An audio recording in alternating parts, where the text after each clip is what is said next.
Let's talk about Mega Rayquaza. Ugh. And it seems like Ramos has a lot to say. I do. I hate it. Like not it itself, but the concept it promotes. I guess. Like, I kind of had the same thought. Like, everyone's like, oh my god, Verlis, you need to do a Mega Rayquaza video. So much hype. And I'm like, really? Like, Mega Rayquaza is one of those Pokemon where it's like, yeah, we knew they were going to announce it at some point, but they finally did. Well, it was more a case of I was expecting Primal Rayquaza because that would have made more sense with the Primal Trio. Because, you know, how did Rayquaza stop these two big badass Primals from duking it out? I would have assumed he would have had a Primal form as well. Stop them. But we get a Mega instead. But, you know, whatever. Yeah. It's just... I mean, do you want to get your stuff out of the way first? Because I have got a shopping list. I was just saying that, you know, it looks kind of silly, and unless they make it, like, competitive, like, unless they allow Kyogre, Groudon, and Rayquaza in competitive play, I don't really see too much use for it, and it all just kind of seems unnecessary. And unless they go, like, super, super lore-heavy, yeah, it's just one of those things where I think they felt like obliged, like, oh, well, if we're doing all these megas and now any legendary can be a mega and we have primordials and all this, then I guess we just kind of have to do this because, you know, it'll seem like it goes with everything. You see, I had the same view. It's a useless mega because I mean they're not going to make these things available for use in competitive battling. You can do it on free battle spot. But yeah, then free battles, if you're in free battle spot, then why not just use like Primordial, Groudon, or Kyogre, or exactly. Go and use like Mewtwo. Like if Megas and Legendaries are allowed, just use Mewtwo Y or X or something.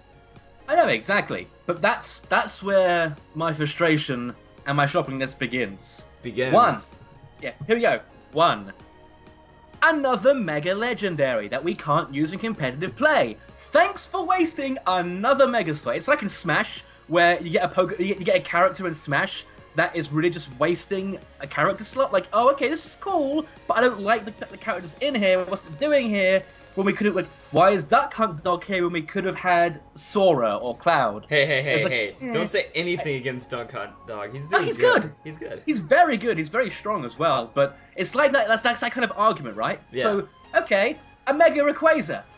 I guess that had to happen because we have the primal forms, but it gets a unique ability, which does more than, like Groudon and Kyogre's ability makes sense as a unique ability limited to them that does not affect the rest of the party unless you have an all-fire type team with Groudon, which people might do.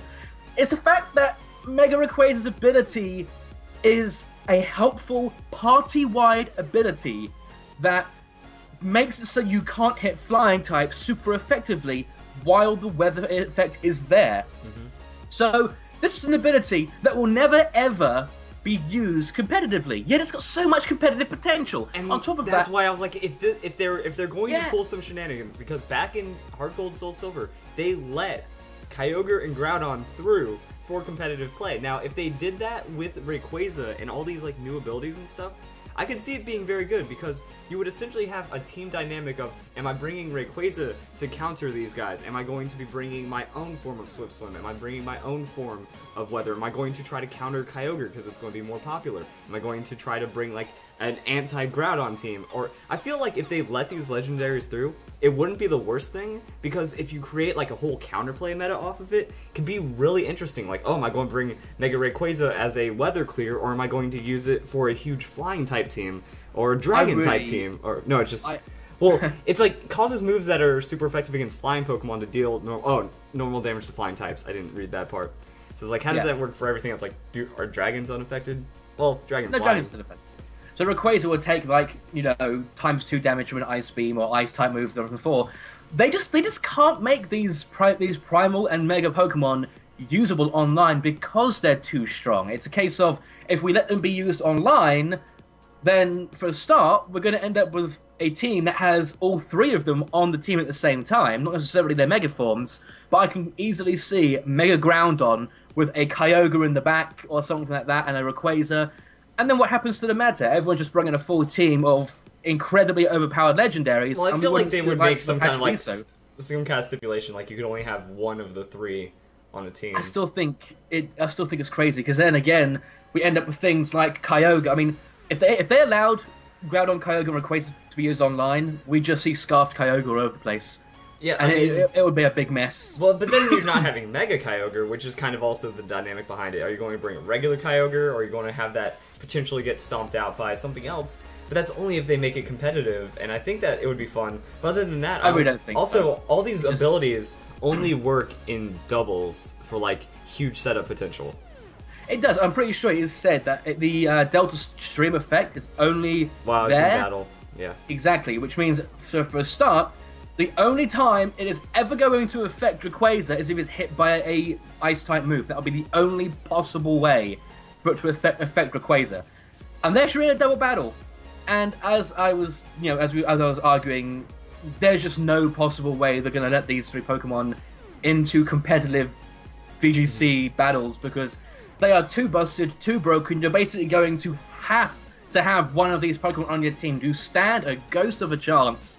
And then, because everyone's going to be bringing Groudon and Kyogre, people will be forced to bring Rayquaza, but then everyone has Rayquaza. I don't know. It just seems like a big mess. And I think it could be an entertaining mess if done properly. But at the same time, it's just like now free battles are going to essentially be ruined forever.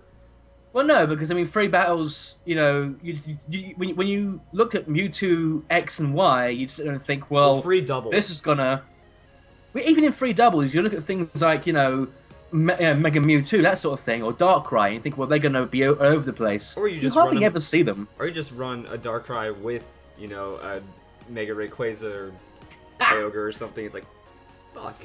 Also, that's another thing. If you allow Mega Rayquaza, Primal Groudon, and Primal Kyogre, where do you draw the line? That's basically saying you can use these three powerful Mega or Alt forms, but you can't use Mega Mewtwo. It's like, well, why not? It's like, where do you draw the line? So we get to the point where every VGC competitive battle is just a full 6 team of legendaries, unless they brought in a rule which says you can only have one legendary.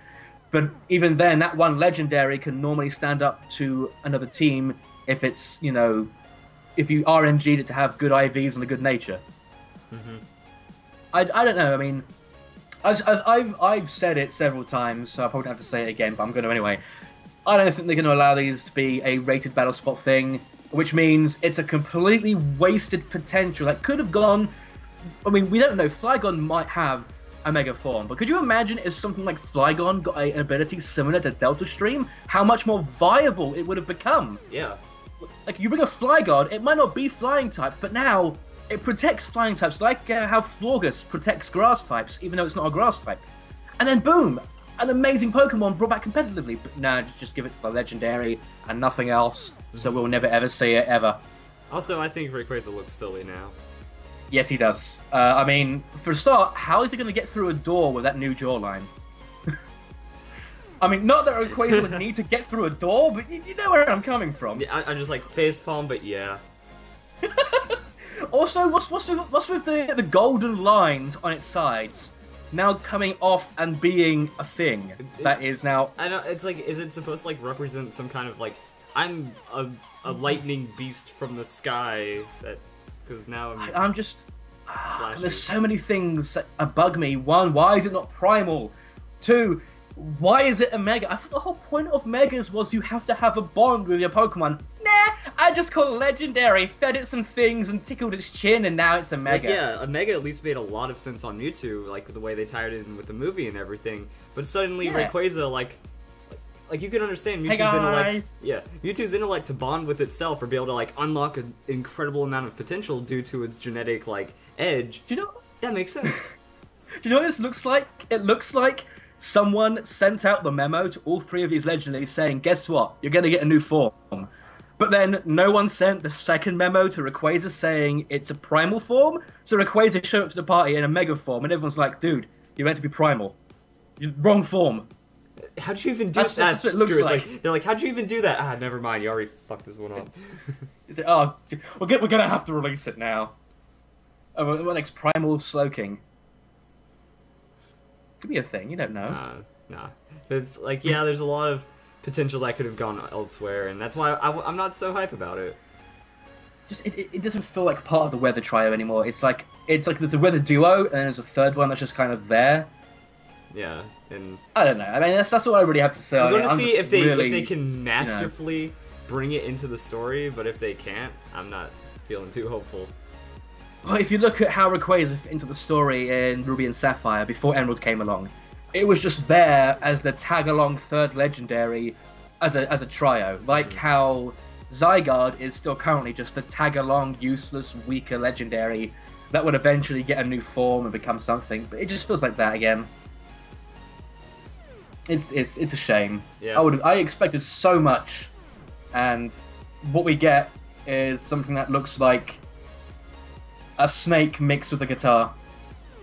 I think that's an alright way to end it. Hopefully this video doesn't make too many people upset, but yeah, I think it's not as hype, it's not as awesome as people think it is, because like it's either going to ruin free play, or like it's going to change it a lot more, and it's going to just kind of spoil a lot of things. And then on the other end of the spectrum, it's just going to not have any competitive use whatsoever, unless you want to ruin like competitive play and make it just a whole dynamic of you bring teams around the trio.